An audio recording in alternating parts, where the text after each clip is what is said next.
Also important is how do you keep your deck visual? So how do you be visual in your specific presentation software? So idea here is how do we make things not be wordy? How do we take words and turn them into visuals or visuals that are effective? So big things in terms of a lot of presentations are things like financial statements. And the do's behind those are to be concise. You want to highlight profit or key metrics like it's done on the side here, making it visual pleasing, which you can do in terms of a chart. And again, you can do that in terms of making it easy to understand, make it a little bit more fun. You don't want to include every account. You don't want to include the cents. You want to leave the grid lines out. And don't forget to indicate the dates as we've got in the graph and we've also got up in the chart up above. You can also do this in terms of the visual analysis of it. You can break it down a little bit. And again, very important in terms of highlighting the important metrics, the metrics you're going to talk about. How do we make that visual? How do you make it easy to interpret? And use charts whenever possible. Make sure the charts are labeled correctly.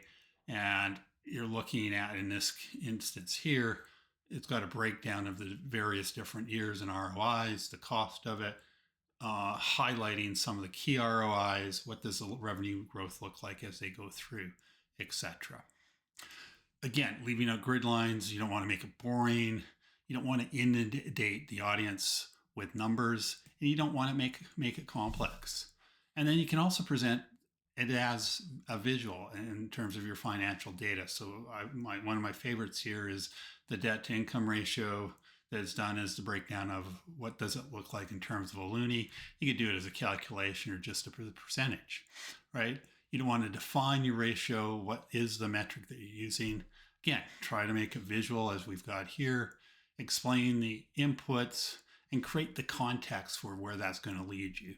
Again, leaving off things like grid lines, leaving ratios undefined, failing to provide that context and just presenting jargon are things you don't want to do as you present that financial data.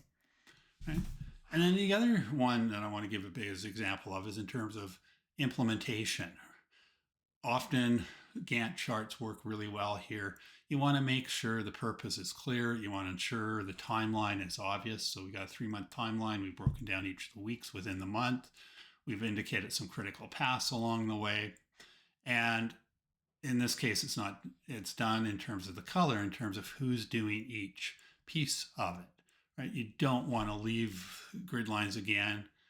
You want to avoid being ambiguous and unrealistic. And if you can, include the cost. And a lot of my teams will also include the cost as another piece of this chart. So here's the steps, here's the cost of the steps. This is what it looks like in terms of the actual layout of what is going to happen during that time period.